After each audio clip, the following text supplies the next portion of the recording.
service with our congregation, the Napa Valley Unitarian Universalists. This congregation affirms the search for truth and love in all their forms. This is a warm and open community where all who come with open minds and kind hearts are welcome. Before we have our prelude, I'm going to move things a little bit out of their ordinary order because we don't ordinarily introduce people in the beginning of the service. But today, because they're taking such a major part in our service, I'd like to first of all introduce Sue Pollack, who's the director of the Napa Valley Threshold Choir, which is also here. And they'll be standing up in a moment leading us in our opening hymn, so you'll see them all then. Also, although she needs no introduction to most of you out there, our own Anne Jungerman has been a member of our NVUU for nearly 18 years, having been raised in the UU Church of Davis in the 60s. She's a local business owner and textile fashion designer who in recent years has found that her professional path has taken a turn towards education, advocacy, and support surrounding family-centered after-death care. We're pleased to welcome her leadership in our service today. And now the prelude prepares us for worship.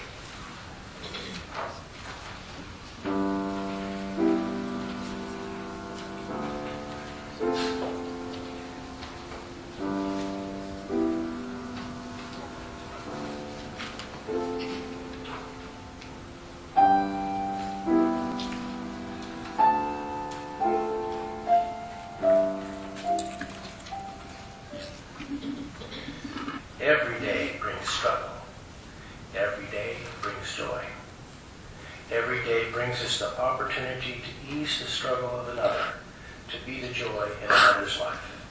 May this flame remind us to carry our light to each other and to the world. Thank you. Now, if you'll turn in your hymnals.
Someone I loved once gave me a box full of darkness.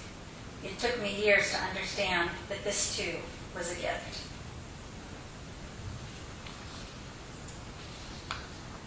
So we're going to have another song, a musical response called Life, Grace, Trust. And we're going to do it in a similar manner with Sudie leading us. The Threshold Choir singing it through one time and then inviting the congregation to join in unison, and then the Threshold Choir will go into melody parts, harmony parts, and you're welcome to do that as well. So 3 times.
From the moment you were born, your death has walked beside you, though it seldom shows its face. You still feel its empty touch when fear invades your life, or what you love is lost, or inner damage is incurred. Yet when destiny draws you into these spaces of poverty, and your heart stays generous until some door opens into the light, you are quietly befriending your death, so that you will have no need to fear when your time comes to turn and leave. That the silent presence of your death would call your life to attention, wake you up to how scarce your time is, and to the urgency to become free and equal to the call of your destiny. That you would gather yourself and decide carefully how you now can live the life you would love to look back on from your deathbed. And one more Threshold Choir song that just us this time. Gather us together, Spirit of harmony, arise in us, loving kindness, blend our voices in beauty and peace, that they may nourish and comfort.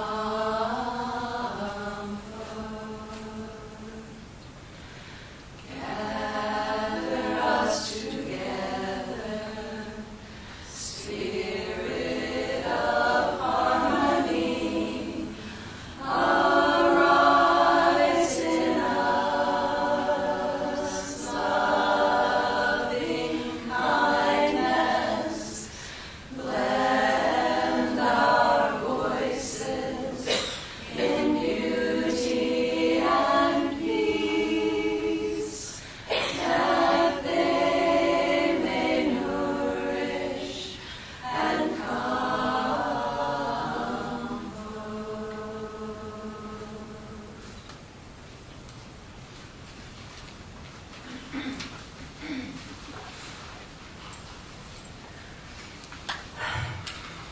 Good morning. Good morning. Thank you so much for joining me this very fine Sunday. I'm going to be honest, I'm truly feeling rather mortified to be here preaching to you. But perhaps that is appropriate, as the roots of the word to mortify are from the Latin mors and mort, meaning death, and mortificus, producing death. Well, hopefully listening to my sermon won't produce death or kill any of you. But I will offer fair warning that I will be speaking about things that are uncomfortable or scary for many of us. Things like death and dying, loss, profound sadness and pain, and even dead bodies, funerals, and burial grounds. To add a little credibility to the words I'm going to deliver from behind this pulpit, I sought out the writings and thoughts of an actual UU minister, Forrest Church. Church spent nearly 3 decades as senior minister at All Souls Unitarian Universalist Church in New York City, and was minister of public theology when he developed esophageal cancer and died at home in 2009, but not before delivering numerous sermons and compiling them in a book titled Love and Death, about death and the bond we humans have in relation to love. Reverend Church sermonizes that what we have to do is to act with love in this life and into death. I wholeheartedly agree. Acting upon that ethic through mindful, compassionate deeds and service, while sharing and receiving as much love as my heart can hold, has helped save me from drowning in my own grief over the last 7 years. When Bonnie asked me several months ago if I'd like to give a sermon, I asked, what would I talk about? And she answered simply, tell your story. My journey or story thus far is what I intend to share with you this morning. The world turned upside down on New Year's Eve morning 7.5 years ago when Ed Weber enjoyed a leisurely waking morning canoodle with his wife, ritual cup of coffee, and some tree pruning in the backyard before hopping on his bike for a solo pedal up to the Yountville sand courts and a late morning volleyball match. My husband of 22 years had given me a quick goodbye kiss. See you later, I'll be back for the party at Karen's. And then he took his leave, our 3 sons still asleep in their beds, me sitting at the kitchen table writing a grocery list, and the morning unfolding like so many others had before. About a mile from his destination, he suffered a cardiac event, falling from his bike onto the road's gravel shoulder next to some vineyards and the grapevines he tended and so loved. The autopsy revealed that he had an undiagnosed congenital heart condition, the kind that you read about that seemingly out of the blue fells much younger athletes as they sprint down the soccer field, step off the basketball court, or burst through the tape at a finish line. Out of the blue, we did not know. Ed had a disease whose symptoms are imminently treatable. We did not know. A condition that his sons have a 50% chance of carrying in a genetic mutation of their DNA. They did not know. Our lives plunged into a greater unknown the moment I answered the knock at my front door later that New Year's Eve afternoon, and there stood the sheriff and another man wearing black. What greeted me as I opened the door did not compute. The significance of the cleric's collar on the sheriff's chaplain escaped me. In facing the sheriff's deputy, I thought perhaps he'd tell me my kids had had their bikes stolen, or my eldest had gotten himself into some kind of trouble. I could not believe what the sheriff was telling me. My husband was dead, and his body had already been taken to the county coroner's. I have to find him. The sheriff's soft but unacceptable reply, that's not possible. It's New Year's Eve. The office is closed today and tomorrow. I called Vicki, my friend, hospice nurse, and one of my angels. She came over immediately, spoke directly to the sheriff, and said, she needs to see him. We are going to make this happen. Who would you call if this was your wife? Calls were made, community connections were used, strings were pulled, and the compassionate acts of friends and strangers made it happen.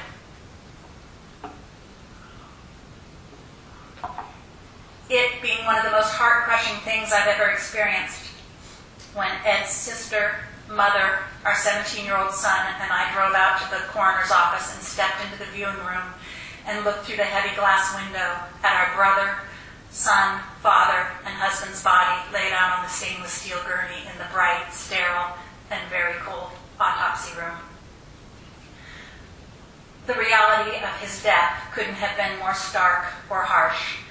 Yet for me, I desperately needed to see him, his lifeless body, to begin to take steps towards beginning to accept the truth of his death. Grief and mourning is a family affair.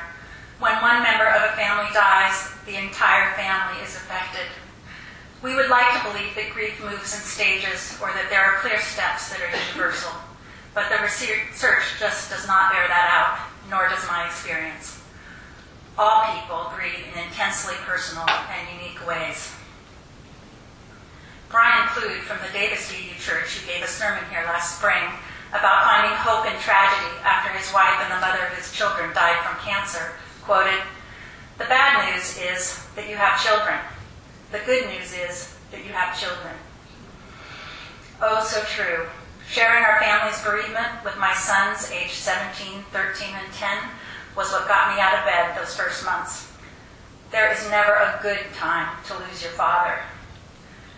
After at such different points in their childhoods, each child with their own personality, my greatest challenge and anchor was honoring my own grief while caring for, loving, and holding my boys close. I cannot even begin to imagine the despair that my mother-in-law suffered upon the death of her only son after having already lost one of her 4 daughters 9 years earlier. Yet at 91, she lives a life of service to her community, offering unwavering love and attention to her grandson, and is as humble about her life and losses as most anyone I know. We have all experienced loss, our lives touched by death, but today, particularly in the U.S., we live in a culture where we are often allowed to ignore or neglect the fact of death. We fight it and resist it. We hand the job of caring our dead over to professionals who do not love them the way we do. We hurry through our mourning and rush to get back to normal. Extended states of bereavement are considered morbid or unhealthy, and many of us are barely able to bear our own awkwardness and discomfort with being around those who are openly grieving. To be blunt, part of the problem I have come to believe is the lack of a dead body, the lack of reality, the lack of personalized ritual around death. Reverend Church nails it again, writing, "When grandparents, parents, even children died at home, death was an inescapable presence in our lives. Today, shielded from the intimacy with death by the cold, mechanically invasive, and antiseptic chambers of hospitals, we have lost touch with how natural, even sacramental, death can be. If we insulate ourselves from death, we lose something precious, a sense of life that knows death, that elevates human to humane, that reconciles human being with human loss." On that life-ending New Year's Eve afternoon, as I sat in the kitchen with the sheriff's chaplain in shock, with no idea what came next or what to do, another friend and angel, Rosemary, appeared at the table and suggested to me, "You know, you can bring him home." I didn't know that. Neither the sheriff nor the sheriff's chaplain knew that. But I instantly and clearly felt that this was what I wanted and needed, to bring my husband's body back to the house where we'd started our life as a young married couple, birthed our children, built a family, sown a garden, grown roots, and fashioned a home. I can't imagine how empty or incomplete my grieving might have felt if after we left the coroners and returned home that day, Ed's body was whisked away to be cremated. Ed did come home, gently carried into the backyard by his eldest son, friends, and my brothers, along a path lined with candles, lavender, and greens gracefully arranged by our friends. The pallbearers tenderly laid his body onto a massage table covered in silks that was placed under one of his fruit trees. He looked handsome. He looked like our Ed. He looked at peace. And yet he looked lifeless, because he was. And that had to be okay. Earlier, my 10-year-old had turned to his grandmother, lamenting, "If my daddy was going to die, why didn't he say goodbye?" My children and I spent the time we needed out in the orchard, crying, hugging, caressing, and saying our goodbyes.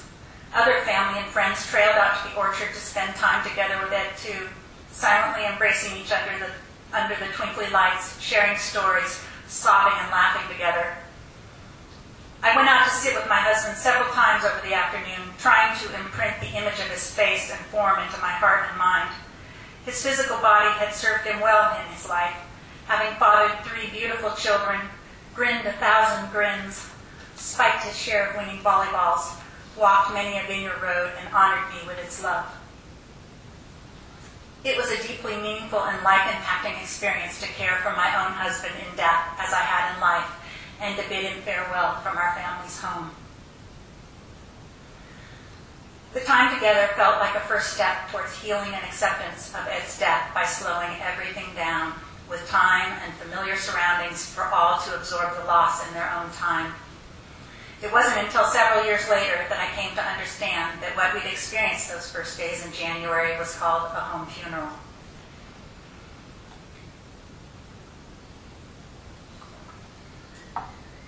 I undertook training to become a certified home funeral guide soon after, learning the legalities, practicalities, and skills needed to offer my extended family, friends, and community the same choice that Rosemary had years before at my kitchen table.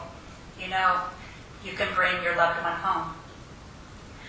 I attended the National Home Funeral Alliance Conference in North Carolina in 2013 and felt I'd found my tribe, an international nonprofit, all-volunteer organization whose aim is to empower families and friends to care for their own dead, to educate the public to their choices, and provide clear information. In addition to making connections and learning more about home funerals, I was awoken to and inspired by the concept of green burial, an eco-friendly final disposition option, which I'll have to expand on another time. Upon returning to Napa, I reached out to Peter, the cemetery manager at our own Tula Cay Cemetery, to introduce and promote the idea of offering a natural burial option to the Napa community. Peter had tenderly helped our family at the time of Ed's death, and with some persistent but equally gentle nudging on my part, he came to embrace the idea of green burial too. I'm excited to say that after working together over many months, a green burial ground is well on the way to becoming a reality at Tula Cay. Much of the great satisfaction and healing joy of working on the project has been drawing in and receiving the support and advice of talented, enthusiastic, and generous friends and family along the way. Sometime in the year after my husband died, I began paying regular visits to our much-loved UU matriarch, Mary Scougie, after she left her home up on Montecito and moved into the meadows. Vicki was her hospice nurse, and we visited together when sometimes members of the Napa Valley Threshold Choir, including several fellow UUs, would come to sing for her. Mary clearly loved it, and soon I found myself singing along and attending the choir's rehearsals. Threshold Choir is an international community of mostly women whose mission is to sing with those at the thresholds of life.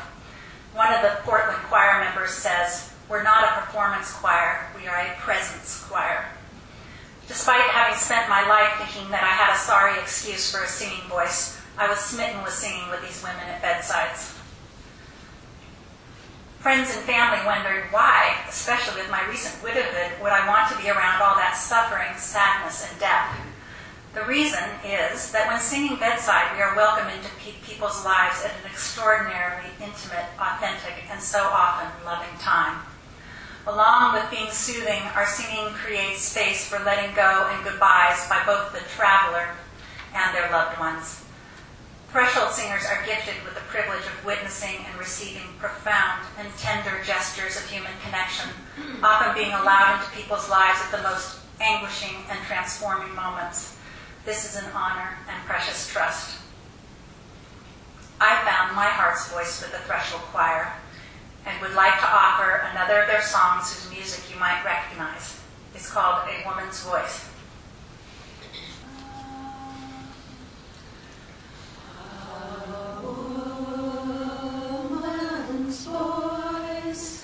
How sweet the sound arising out of me. I once was silent, now I sing.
this morning without first talking about conversation, and the conversation with a capital C.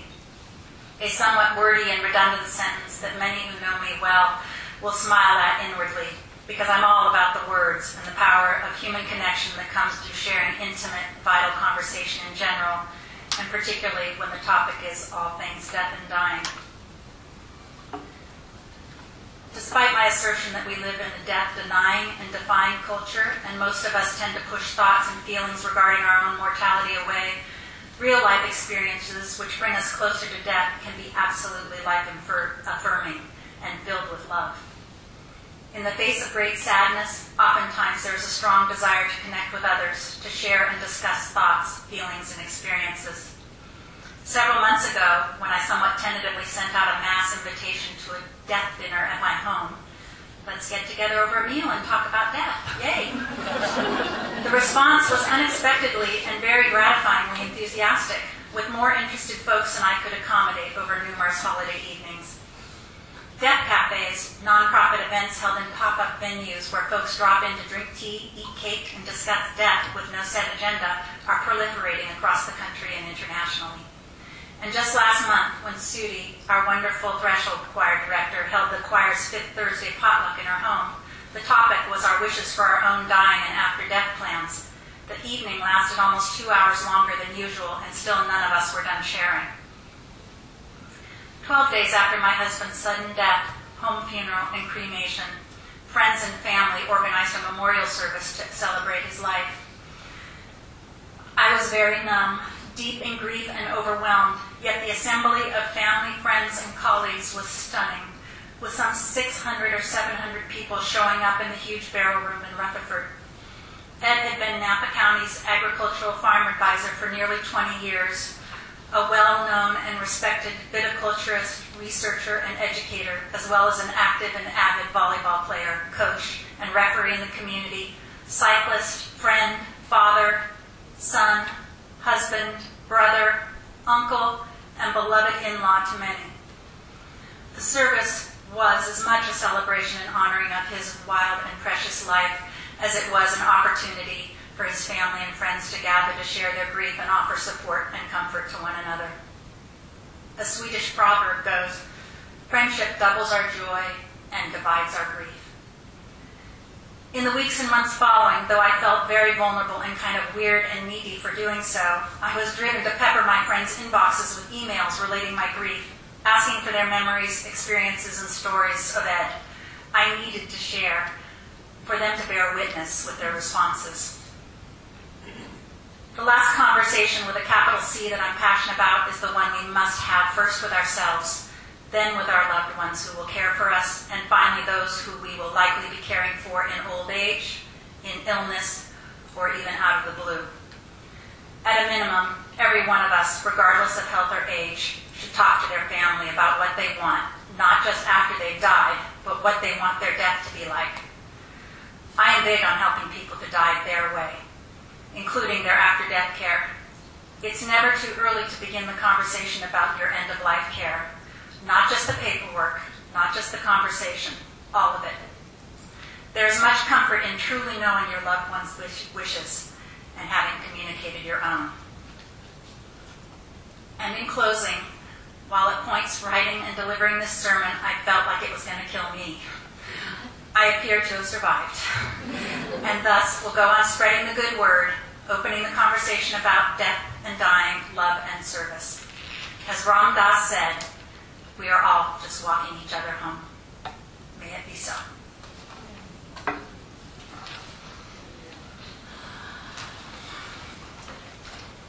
This beloved community is our spiritual home, supported entirely by the voluntary generosity of our members and friends. We are thankful for the generous gifts of time and talent that so many of us have contributed to this congregation.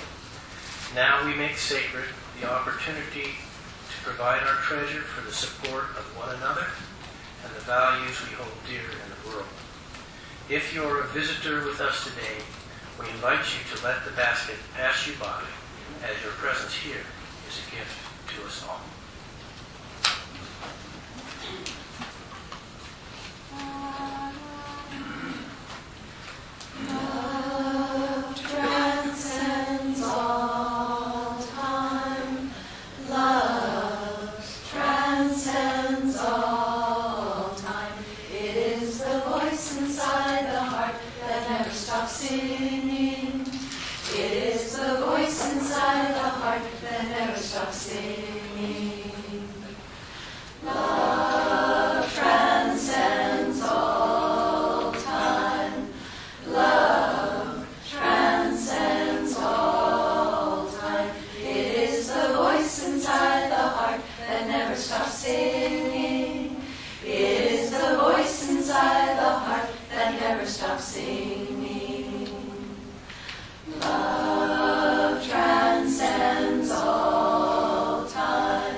right, well, please rise in body or spirit for our closing hymn, number 100.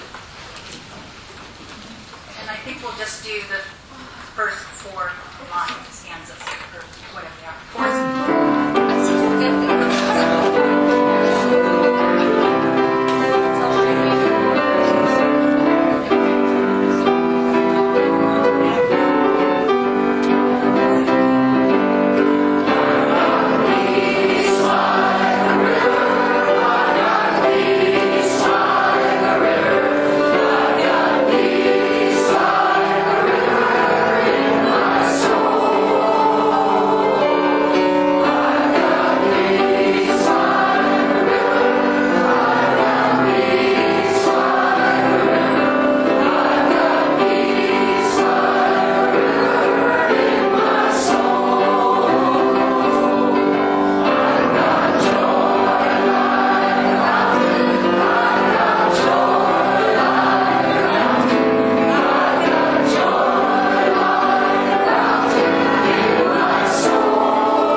Please join hands across the aisle.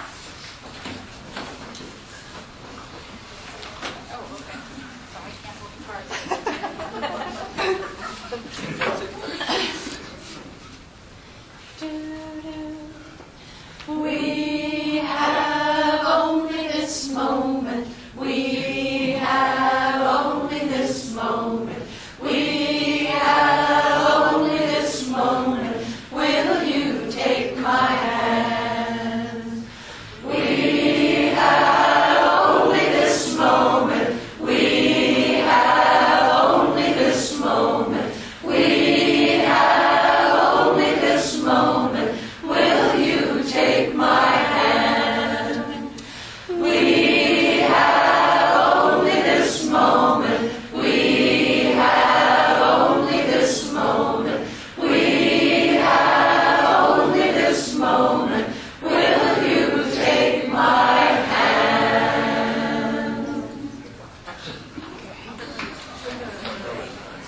Thank you so much to all my family and friends who came out. This was an extraordinary experience for me. Go in peace.